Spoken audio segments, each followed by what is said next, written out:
seeing the results of buying local produce, or buying produce and preparing it in a healthy way. And that in itself is already medicine. And I just wanted to give a plug, with regard to the students about ag innovation, because it's not just about getting on your knees, planting the seed, harvesting the crop. Agricultural innovation has expanded to utilizing so much technology, and we need the science behind what we do. And I think that's one of the reasons why I grow a good product, because I really like the science about it. Spoke about career before, but the science about what I did. I was a detective, and I wanted to do more. I wanted to go farther, and I wanted to see the end result. And I ended up being an FBI agent. I retired, but just wanting to take the science of growing produce and taking it from the seed. Okay, what are the inputs? The science behind what it takes to make that grow, what it makes it produce a quality product. And then we bring into the medicine part of it to the plants with soil testing, plant tissue analysis. And so just and I talk with the folks there on the farm, and we talk about that squash or that zucchini or that tomato, and the blood test that we take for ourselves. I do the same thing with the plants and the tissues on the farm, and we send it to the lab, and we get the results back, and it says, all right, you need to give it more of this or less of that. And if you do it right, the product comes out with good quality. And so putting more good quality produce in the mouths and bellies of families and on the tables of people in our communities, and being able to expand all around the state with the organizations here, that really gives me a good heart feeling, a good feeling inside. And I want to do more of that, and that's my reasons for being here. Like I said, it's not about making money. It's how can we help our community. Excellent. Yes, to piggyback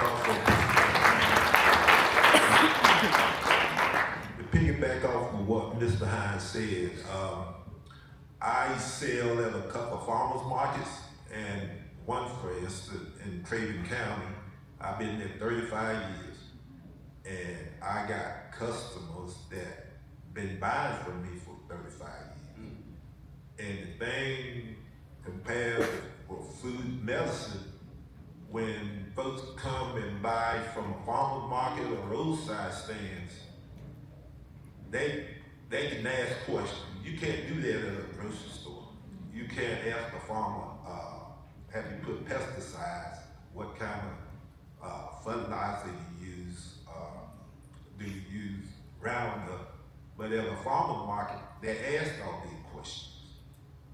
And health-wise, some folks can't eat that stuff that's been sprayed on produce. But with this food and medicine and working with Reverend Jordan, we do our best to raise it, grow it the right way. So, yes, food is medicine. Food is medicine.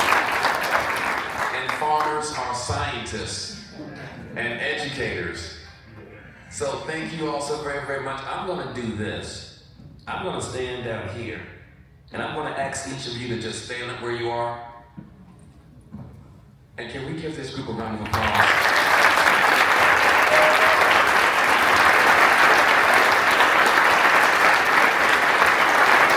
Thank you all so much for joining us. You just need to nice up and take in the chair. Thank you so much.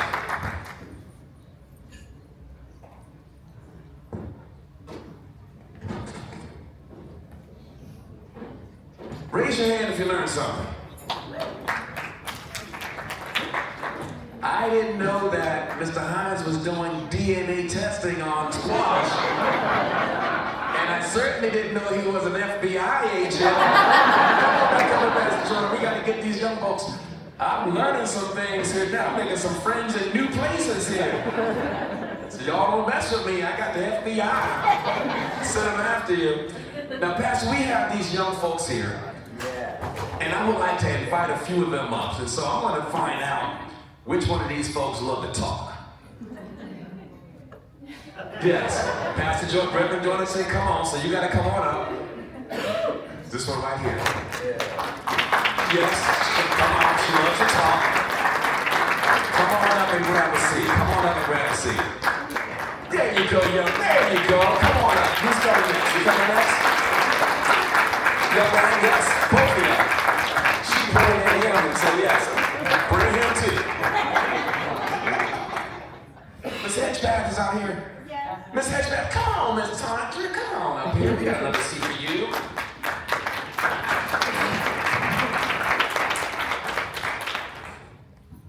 So you come on up, and Ms. Tondra, I'm going to start with you when you get here and let you introduce this amazing group of young people.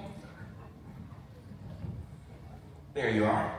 Good morning. Good morning. I'm Tondra Hedgepath, and I'm the Career and Technical Education Coordinator for Edgecombe County Public Schools. And I have the pleasure of working with these young people at North Edgecombe High School. And I don't know everybody's name to a face, so I'm going to let them introduce themselves. Oh, yes, and their teacher, Mr. Barnes, who's been in agriculture several years. You want to just introduce us and tell us who we have over Mr. Barnes? Sir, you have the best of the best. Okay. You have Mr. Mario Adams, who is a 11th grader in North Edgecombe High School. You got Ronnie Battle, who sits right here. You got Jakari, last name. Pittsburgh sitting here. We got Neil White. You've got Levi Madre, and you've also got Thafira Brown. The best of the best. You got the best of the best. Now, I'll tell you, Mr. Barnes, Ms. Hedgepath, I've heard some amazing things about these students, and that they visited ECU's campus. And some of them have already made some career decisions. So I want to hear, who wants to tell me about that experience when you went on the college campus?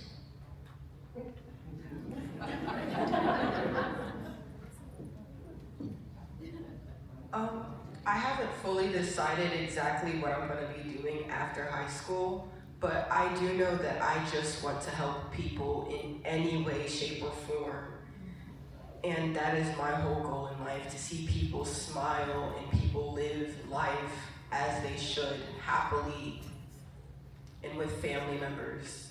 So I just want to help people in any way.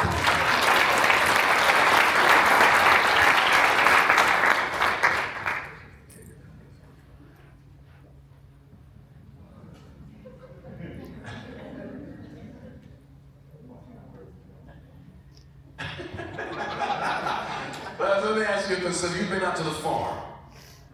Yes, sir. You all been out to the farm. So what are some of the things that you all do on the farm? Because I've heard some amazing, these kids aren't shy. I think y'all making them nervous. But tell us some of the things that you do and what you've learned from being on the farm working with Pastor Jordan.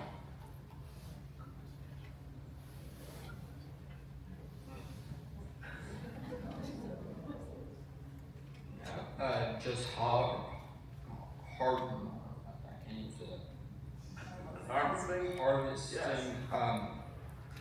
fruits, vegetables, jobs and stuff. And how many of you participate in the summer program at Caneva? None of these did the summer program, okay. So that's a different program. There's a summer program that Pastor Jordan has, and I thought that some of these were the kids, but there are about 200 kids that actually run the farm during the summer. They even have a youth board during that time. That's very, very impressive.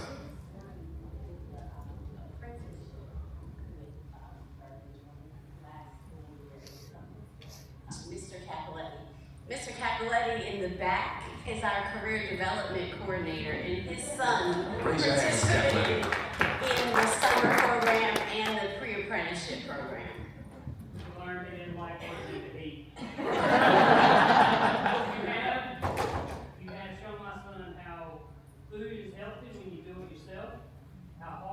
pays off, especially when you're hungry, and he does not like sweating. So wonderful, wonderful. So Ms. Hedgepath, how are these children engaged and how does agriculture play a part in their education and development here? All of these students are in the agriculture pathway under Mr. Barnes at North Edgecombe High School, whether it be through horticulture or animal science. So Mr. Reverend Joyner provides the chickens to Mr. Barnes.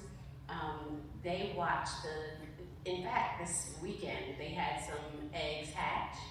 So now they have new chicks. So they see the entire process.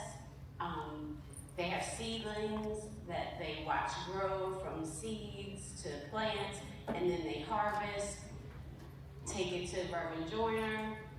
They harvest on the farm with Reverend Joyner.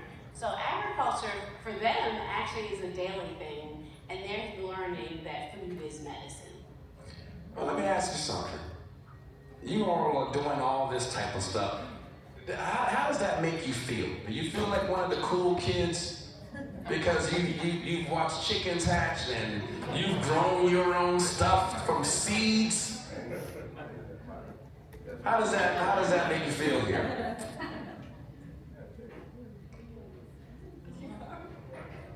It makes me feel good, planting and seeing how seeds grow in the process.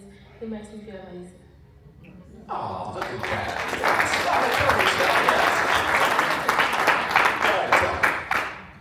I like to say that it makes me feel like I've gotten the opportunity that many people haven't gotten. So I guess you could say it makes me feel like I'm a cool kid.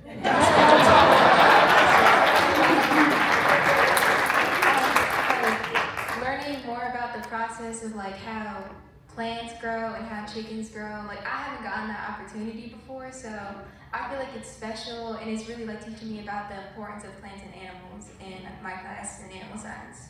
Okay.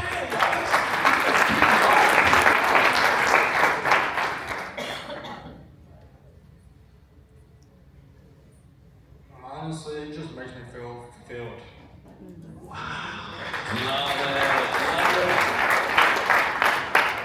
It makes me feel happy that I can help animals by watching them grow, feeding them, and giving them water. At times, I very much more prefer being outside than in the classroom.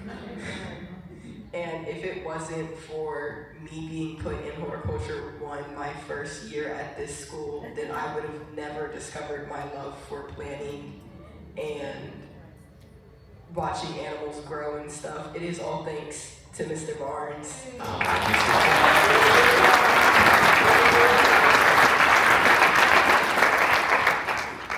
So Reverend Jordan, you're surrounded by the next generation here. You know, I'm not sure if everyone really understands what they're looking at, but just in case, this is what sustainability looks like, right? Yes. So you have one generation that started with a vision, a seed that was planted, and has grown into this tremendous tree of farmers and educators and scientists and retired FBI agents. These children are living in the shade of that tree. And the wind is going to blow their seeds somewhere, and it's going to continue a cycle. This is a sustainability portion of the work. This is what the next generation look like. So when you try to think about, I'm investing in this today, I'm putting my money in the stock market, and they're telling me don't touch it for 20 years. 20 years from now, when we have this conference and it's still going on, we're going to invite each of you back. Could you all stand, please, and can we give these children a round of applause?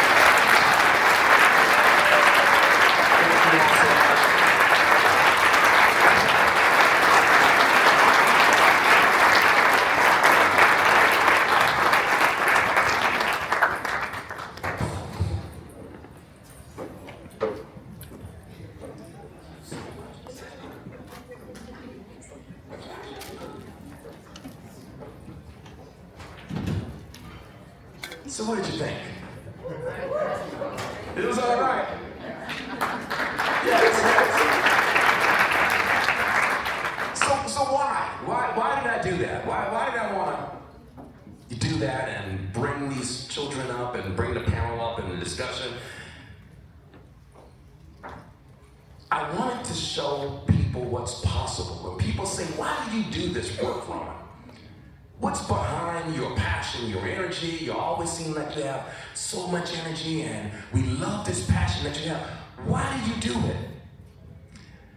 It's always hard to put it into words. So I had to show you what I see every single day.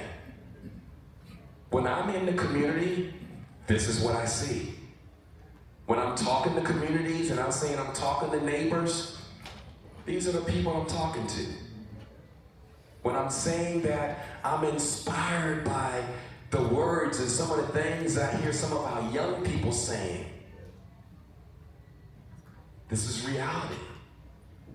This is what I get to do every single day. Aren't you jealous? Yes, you should be, because it's so rewarding and so fulfilling, because I understand the importance of being able to have a dream, being able to hope. And that's what's being lost. That's what's at risk. With the government shutdown, with school lunches being cut, what you're hearing from these children are children still having an opportunity to be children. They're hoping, they're dreaming, they're feeling fulfilled. Because food is not a barrier in their community. But I've seen communities where food is a barrier. And the children don't speak like this. The children speak more like adults. Because they're worrying, they have anxiety. Because they feel like no one cares. So they're not hoping, they're not dreaming, they're not feeling fulfilled. And I take this personally. It is my responsibility. Because I know I can do something about that. And each of you are here because you believe you can do something about that. So now that you've seen what's possible, it is my hope that it is you find that tenacity, you find that drive to meet someone new, to learn from someone that you haven't met, to go back to your food banks and say, we can make this happen. We can do this. You have 50,000 reasons as to why we can't. Great. Use all that, put it into your calculation and find the one way that we can make it happen. I'm going to give you all of you some of your times back just in case you want to talk to some of our folks from Canitas communities, Family Life Center community. Please do so. Please talk to some of these children. I promise you, when you talk to them and they're not on stage, they'll have a lot to say. So don't think they're that shy up here, but thank you all so very, very much, and welcome to the conference.